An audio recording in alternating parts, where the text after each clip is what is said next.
Hai guys, kembali lagi di channel Trading Camp. Di video kali ini kita akan mencoba untuk update market ya. Nah, seperti biasanya di sini kita akan melihat apa saja update dari segi fundamental maupun teknikalnya. Seperti biasa ya, kita di sini menggunakan web investing. Nah, kita juga sudah setting GMT-nya udah +7 dan kita sudah filter untuk menampilkan bintang 3. Nah, di sini untuk hari ini sendiri itu ada news di jam 9 malam ya, yaitu di CB Consumer Confidence dan JOLTS Job Opening. Nah, ini untuk hari ini. Nah, kita coba cek secara besar dulu di mingguan ya. Nah, ternyata di mingguan itu sangat banyak newsnya. Nah, ini adalah momen teman-teman harus memperhatikan news ya. Nah, dimulai dari hari Selasa tadi sudah kita sebutkan ada CB Consumer dan JOLTS Job Opening. Nah, di sini terlihat bahwa untuk forecastnya sendiri ada yang good USD dan bad USD ya. Nah, lalu disusul di hari Rabu tanggal 30 Juli. Nah, di sini newsnya lumayan banyak. Nah, di sini ada ADP non-farm employment. Nah, di sini forecastnya adalah good USD ya. Nah, lalu ada GDP juga. Dan tambahan untuk teman-teman yang misalkan tradingnya ada trading per Kanada ya atau CAD. Nah, di sini ada interest rate decision. Nah, ini juga penting nanti untuk dicek. Lalu yang utama lagi ada di hari Kamis. Nah, Kamis subuh ya, ini ada FOMC statement. Nah, di sini harusnya ekspektasinya market akan sangat volatil, di mana pada hari Kamis dini hari ini ada pengumuman bahwa The Fed apakah menaikkan suku bunga ataupun tetap ya. Nah, lalu disusul dengan paginya ada news dari Cina dan malamnya ada news dari US. Nah, ini cukup banyak juga. Nah, di hari Kamis teman-teman harus rajin-rajin cek news ya. Cek market di jam-jam news terjadi supaya tidak terkena SL Hunter misalkan. Terlebih untuk teman-teman yang trading di Forex. Nah, puncaknya adalah di hari Jumat, yaitu di 1 Agustus. Ternyata langsung ya di minggu ini ada NFP. Nah, nanti kita juga akan cek marketnya dari hari ke hari. Kita akan update juga bagaimana market menjelang FOMC dan bagaimana market menjelang NFP. Untuk gambaran besarnya aja, ini NFP forecastnya adalah bad USD ya di sini ya. Nah, nanti kita akan lihat dulu juga bagaimana reaksi market. Oke, ini adalah untuk fundamentalnya. Sekarang kita akan mencoba untuk update secara teknikal. Nah, seperti biasa di sini kita akan mencoba untuk update market Bitcoin ya.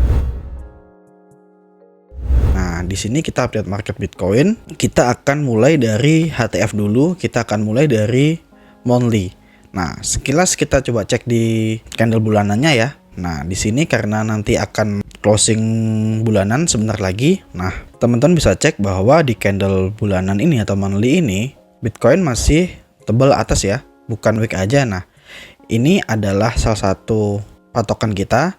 Jika Bitcoin berhasil dia close di atas 110.000, maka terpantau bayarnya itu cukup kuat ya. Nah, bukan tidak mungkin bahwa Bitcoin bisa naik lebih tinggi lagi. Nah, itu untuk di candle monthly-nya. Kita coba di candle mingguannya, cek weekly-nya. Nah, di sini sudah terlihat ya bahwa weekly-nya Bitcoin ini dia masih solid bos atas ya. Di sini kita tandain sebagai bos. Nah, lalu kita punya batas bawah atau valid low itu di sekitar 73-74. Nah, jadi pedoman kita selama Bitcoin bermain di atas 74 ya, maka untuk HTF-nya Bitcoin ini adalah masih strong bullish. Nah, kita bisa coba cek misalkan kita mau tarik trendline ya. Nah, di sini kita ada trendline. Nah, di sini sudah terpantau dia bereaksi. Nah, lalu di sini yang harus kita perhatikan adalah target kenaikan untuk Bitcoin. Kita bisa menggunakan Fibo extension ya di sini. Nah, di sini teman-teman bisa cek ya bahwa Bitcoin ini sudah terkena target pertamanya di Fibo 1272 ya, di sekitar 119 atau 120-an. Nah, di sini dan juga ini terlihat sideways. Nah, ini yang perlu kita lihat, apakah Bitcoin akan reject dahulu di sini ya Nah, sebelum lanjut naik lagi, atau memang ini malah justru masih sideways lalu naik dulu. Nah, ini yang harus kita lihat nantinya. Yang jelas untuk sekarang di weekly ini masih bullish ya.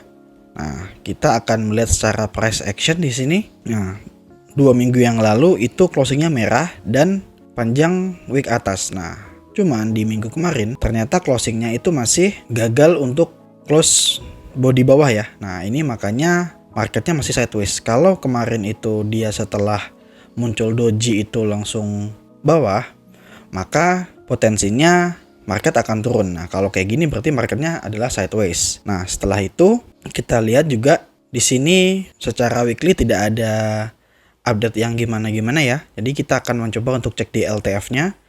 Kita coba dari daily dulu. Nah, di daily kan makin kelihatan nih sideways-nya. Nah, ini adalah sideways yang tidak ada konfirmasi atau belum ada konfirmasi bearish. Jadi bukan berarti ini adalah area untuk kita sell ya. Nah, kalau memang di sini nantinya ada konfirmasi itu boleh. Tapi selama konfirmasi itu tidak ada, akan sangat memungkinkan bahwa Bitcoin ini membentuk sebuah rally base rally. Nah, ini yang harus kita antisipasi. Jadi kalau ingin open posisi sell harus ada konfirmasinya. Nah, kalau kita lihat technical di daily-nya ya. Nah, di sini ini adalah bos internalnya untuk Bitcoin ya di sini ya. Ini ada bos internal. Nah, berarti kita punya key level di sini itu di sekitar 97. Nah, jadi patokan kita adalah selama Bitcoin itu tidak tembus 97, maka kita masih bisa mencari potensi untuk buy atau long ya. Nah, di sini kita cek targetnya apakah sudah sampai. Nah, terpantau di sini Bitcoin sudah sampai ya targetnya ya. Nah, di sini malah kita bisa melihat apakah dia akan langsung terbang dari sini atau dia masih akan koreksi sekali lagi. Nah, di sini kita punya 2 POI ya. Nah, POI pertama kita itu ada di sekitar sini. Nah, ini adalah POI pertama kita yang harus kita pantau di sekitar 107 sampai 109. Nah, ini adalah potensi untuk supportnya Bitcoin. Nah, yang kedua yaitu di extreme zone. Nah, di extreme zone ya, kita di ujung itu di sekitar 102 sampai 100 ya. Nah, ini adalah 2 area yang kita pantau. Nah, jika kita ingin cari posisi buy, nah kita bisa cek di 2 zone ini. Nah, ini adalah potensi area untuk Bitcoin selama tidak jebol 97.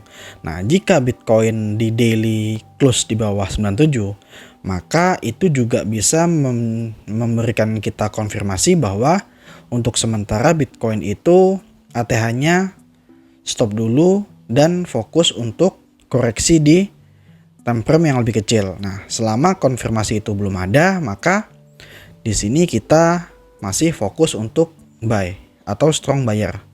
Nah, teman-teman bisa cek ya, even di H4-nya di sini. Nah, di H4-nya malah justru ini terlihat seperti sebuah chart pattern ya di sini. Nah, ini adalah bisa falling wedge atau teman-teman misalkan mau bilang ini bull flag juga boleh. Nah, selama dia tidak membuat low baru ya, selama tidak close di bawah ini, maka ekspektasi kita Bitcoin masih bisa naik ke atas. Nah, kalau nantinya ini dia reject dan buat low baru, nah kita antisipasinya di zona paling bawah ya. Nah, itu untuk Bitcoin di time frame H4. Sekarang kita akan coba cek di time frame H1-nya. Nah, ini adalah pergerakan di H1. Selain secara general dia ini malah terlihat sideways ya. Cuman memang di sini Bitcoinnya itu masih terlihat ada break trend line. Nah, ini yang harus kita lihat. Di sini trennya di break. Nah, apakah Bitcoin di sini mampu untuk melanjutkan kenaikannya ya? Nah, ini yang harus kita pantau. Nah, cuman di H1 ini teman-teman harus cek dari berbagai sisi ya. Nah, di sini memang secara internalnya walaupun ini sideways panjang, nah di sini Bitcoin ternyata berhasil close di bawah nih. Nah, ini close bawah ya. Nah, close di bawah ini artinya high terakhir di sini di 121 ini adalah key level. Nah, pilihannya adalah jika Bitcoin ini ingin terbang lebih tinggi, maka di sini Bitcoin harus bisa berhasil break 121. Jika Bitcoin tidak berhasil break 121, maka skenario keduanya adalah Bitcoin masih reject di sini dan mencari pijakan baru sebelum melanjutkan kenaikannya. Nah, ini adalah update dari Bitcoin. Nah, kita sekilas sekali cek aja ya. Kita coba cek XAU. Nah, kita cek daily-nya XAU ya. Di sini singkat saja bahwa XAU ini atau gold masih reject di zone ini. Nah, ini adalah strong supply-nya.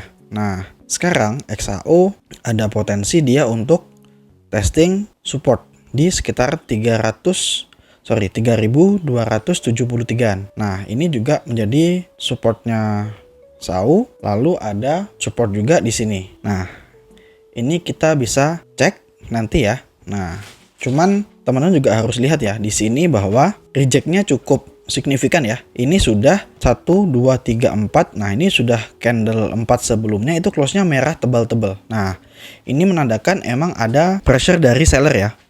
Nah, di sini kalau kita mau cari buy itu harus ada konfirmasi yang bagus. Karena kita sifatnya adalah counter trend ya. Nah, di sini di dekat supportnya ini kita melihat ada sebuah order block ya di sini ya. Nah, di sini ada order block di sini. Nah, teman-teman bisa pantau ya area ini ya.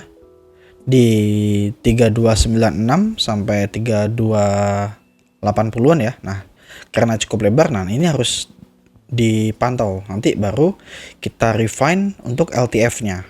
Nah, jadi di sini teman-teman tinggal cek saja. Nanti jika memang di sini ada konfirmasi yang bagus, nah teman-teman tinggal buat atau cari setup buy-nya. Nah, ini adalah outlook atau pandangan untuk gold di minggu ini. Dan juga jangan lupa bahwa gold ini cukup berpengaruh ya dengan news fundamental yang tadi kita bahas. Nah, jadi teman-teman yang trading gold itu harus selalu cek berkala bagaimana atau news-news apa yang sedang terjadi.